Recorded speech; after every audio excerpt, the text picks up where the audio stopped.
By three, they come. By three, thy way opens. By the blood of the willing, we call thee home. What is up and welcome back. It's Scovos bringing you another Diablo 3 video today. In today's video, we're going to be going over my favorite and most efficient Demon Hunter speed farming build. This is going to allow you and everyone else to fly through Torment 16 rifts with ease, as well as speed farming greater rifts between 70 and 80. My personal highest completion for a greater rift using this exact setup without switching anything out, including not using a Unity, was clearing greater rift 90, and I still had 4 or 5 minutes to spare. Now, right before we jump into all of these juicy details, I want to give a huge shout out to the lab experiments. This is going to be a WebToons mini comic series based on Dr. Michael A. Dubious. All of his experiments, some go horribly wrong and some go marvelously right. Now make sure you scroll down, click that link, and open it in a new tab so you don't forget to check this out right after this video. So the coolest thing about this build, jumping into Season 19, is going to be that you're going to start off with the Unhallowed Essence set from Haedrig's Gift. So as soon as you complete your season journeys in Season 19, you will be awarded with this set, and this is the main component behind this build. So first off, what I'm going to do is I'm going to go over my gear just in a brief quick explanation, then I'm going to run a Torment 16 rift. That way you can see the efficiency behind this, and then after the rift, I'm going to jump into more detail on what stat priorities you want on your gear and what other options you have for a build like this. So the quick rundown of what gear you'll be using for this build is going to be the Unhallowed Essence set. You're going to use 5 pieces with a Royal Ring of Grandor in the cube. Then you're going to be using Focus and Restraint as the rings, Danetta's Spite and Danetta's Revenge as your weapons, Depth Diggers as your pants, Hunter's Wrath as the belt, and Wraps of Clarity for your bracers. The amulet is up in the air, so use your best amulet in the slot or the best one with your favorite legendary ability. In the cube, like I said, you're going to want the Royal Ring of Grandor, and you're also going to want Dawn, the one-handed crossbow. That way you can have 100% uptime on your Vengeance. You're going to focus cooldown reduction, fire damage, and area damage. So now let's go ahead and jump into a Torment 16 Rift. So we're going to touch base on the skills just a little bit while we're running through this Torment 16 Rift.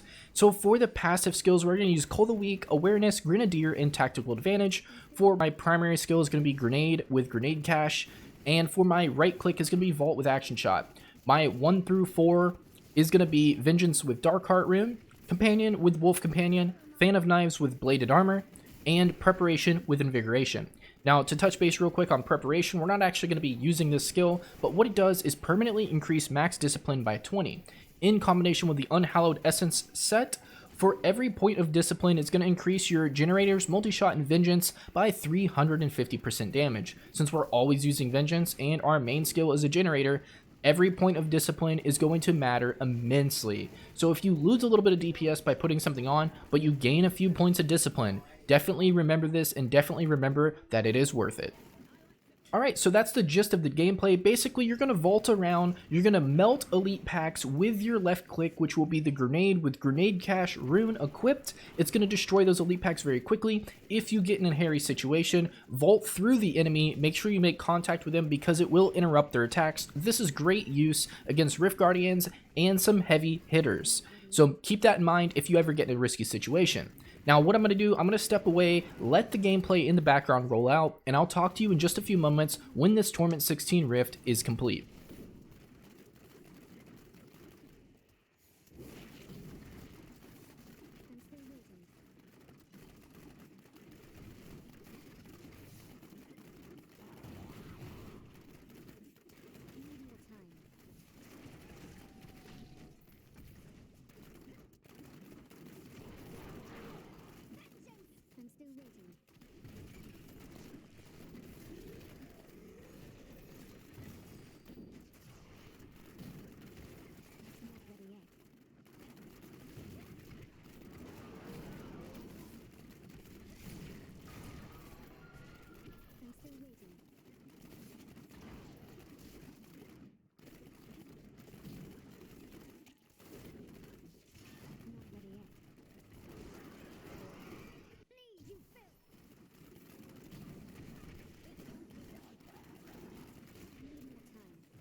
So let's go over some key components of this build, and we're going to talk a little bit more detail here. So since this build is focused around a resource generator, which is going to be the grenade with grenade cache rune, we're going to throw out fire grenades and that bounce several times. So using this is going to replenish our hatred very quickly, and the only hatred we're going to be spending with this build is going to be vaulting. And the reason we're doing that is because of Danetta's Revenge and Spite, the 2-piece set bonus allows vaults to cost 8 hatred instead of discipline. So since we have a great amount of hatred compared to discipline, this is going to allow us to vault much more. And then since we're attacking with a resource generator as our primary skill, we're always going to top off our hatred very quickly. So you're basically just going to vault in between packs, end up at the pack, your hatred will be half, maybe empty if it's far away. You'll attack them with the resource generator, fill your hatred back up, allowing you to vault to the next champ pack. So the next best in slot items we have for this build are going to be Depth Digger's Pants for that extra damage for primary skills that generate resource, and that's going to roll anywhere from 80 to 100%. For our belt, this is easily the best in slot, so your primary skills attack 30% faster and deal from anywhere from 45 to 60% more damage. So those are going to be huge bonuses in damage. For both of these items, pants and your belt, you're going to want to roll increased grenade damage on these. So I have 14% on both of them, and that is a huge bonus. It can go up to 15% and as low as 10%. For our bracers, the best in slot bracers are definitely going to be Wraps of Clarity, because every time you use a hatred generator, your damage taken is going to be reduced from 40 to 50% for 5 seconds. And since you're always using generators, your damage is always going to be reduced by up to 50%. So that's a huge damage reduction bonus there.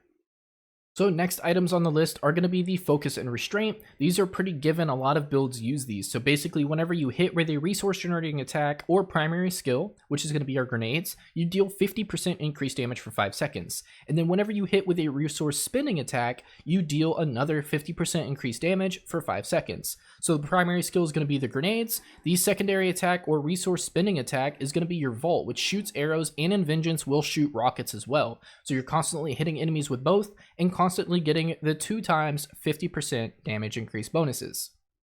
So as far as rolls go on the Unhallowed Essence set, the important ones to note is on the shoulders, you're going to want area damage and cooldown. On the chest piece, you're going to want maximum discipline. On your helmet, you're obviously going to want critical hit chance, and then you're going to want dex and vite on basically everything you can. You're going to want the survivability everywhere possible. For your gloves, you're going to want attack speed, crit chance, and crit damage. The necklace is going to be optional, so just use whatever best necklace you have, and in my case, I get a Primal Traveler's Pledge, so I went ahead and used this one. For your legendary gems, you're definitely going to want to use Simplicity Strength, because it increases the damage of your primary skills, and since primary skills is all we're using for damage, it's a great bonus to this build. It's also going to heal us for 4% every time we hit with a primary ability, and we're always hitting, we have fast attack speed, and throwing a lot of grenades that bounce several times, so we're constantly healing ourselves. As for the other gems, we're going to use Bane of the Trapped. So since we're always going to be point blank or typically point blank against enemies, they're going to be affected by that aura, which is a control impairing effect, which is going to trigger the other perk of this gem, increasing our damage against enemies that are under the influence of control impairing effects. For the third gem, this one's going to be optional. If you're pushing higher greater rifts, or if you're not dealing enough damage against the Rift Guardian, definitely use Bane of the Stricken. If you are dealing enough damage, or you're not running high greater rift levels using this build, then definitely use Bane of the Powerful. Bane of the Powerful is going to be the easier, quicker, and Bane of the Stricken is going to help you more against those Rift Guardians that are, the health pools are just ridiculous. So a huge aspect and key component of this build is focusing on cooldown reduction. Getting your cooldown reduction high enough to have 100% uptime on Vengeance should be stat priority number 1. So my cooldown reduction before the Cubed Dawn is going to be 38.67%, and then the Cubed Dawn reduces the cooldown of Vengeance by 65%. So this two in combination allow me to have 100% uptime on Vengeance, giving me 100% uptime on huge amounts of damage and 100% uptime on huge amounts of damage reduction. For the other 2 cube slots, we're going to be using the Royal Ring of Grandor. So this is going to allow us to use the 5 pieces of Unhallowed Essence while still getting the 6 set bonus and using our best in slot legendaries. For the other piece, we're going to be using Hellcat Waistguard. This gives grenades a chance to bounce 5 additional times, and they increase the damage by 50% for each bounce. The bonus damage is increased to 800% on the final bounce. So this is really going to shine against Rift Guardians and champion packs with large health pools. You're going to see their health just get chunked away when this procs. And that will sum up the video for today. This is going to be a great build to jump right into for Season 19, since you get the Unhallowed Essence set from completing the season journeys for Haedrig's gift. Is this a build that you're going to be running, or do you have any ideas for other builds? What is your favorite one going to be? And if you have any improvements for this build, go ahead and let me know in the comment section below. I'm always looking to better this character.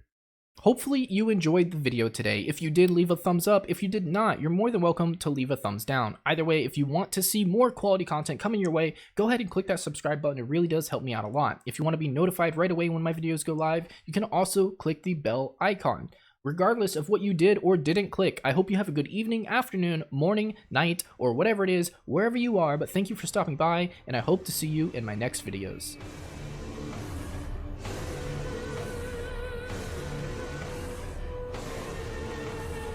Blessed Mother, save us.